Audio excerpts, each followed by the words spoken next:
Each time I get on the bike, it's unique, and it's just really fun. I get to mix it up, like I said. You know, if I don't feel like riding motocross, I'll go ride endurocross, and I can go out and have fun riding my bike any way I want. Combine this sense of freedom with this sound,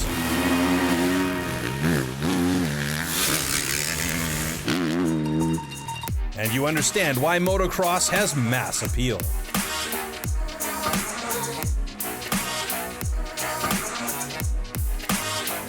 A motocross bike is lightweight, easy to maintain, and relatively affordable.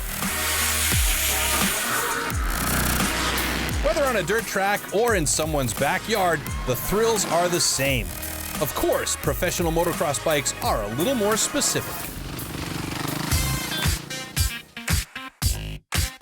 The most different things on the normal bike that you buy at a shop and my bike is the suspensions. The forks will be bigger, so the wheel is stiffer, and the shock as well. I have a Krapovic exhaust that gives you more power. The main controls on the bike is on the handlebar, which is the throttle on the right side. Left side, you have the clutch. That would also control the bike. If you engage the clutch or release it, that would stop the bike or get the bike going.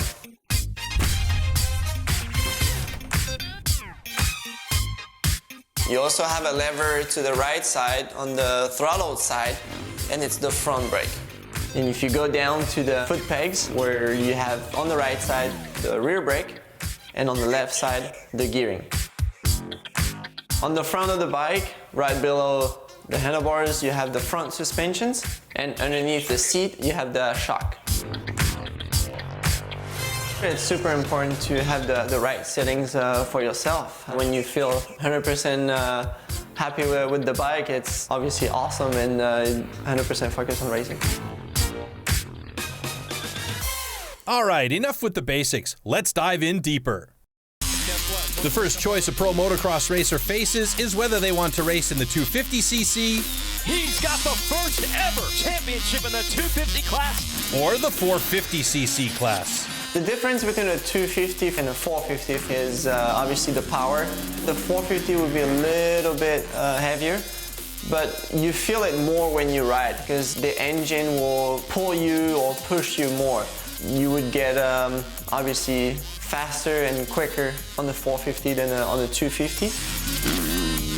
If you ride for a long time, the 250 can be a little bit easier to manipulate, and compared to a 450 that feels heavier. Next choice, 2 strokes or 4. Stroke.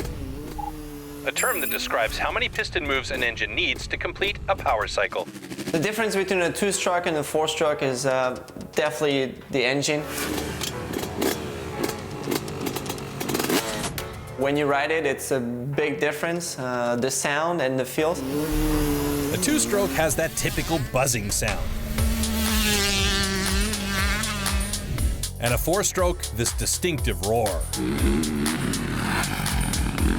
You would get more traction out of the rear tire on the 4-stroke than on the 2-stroke.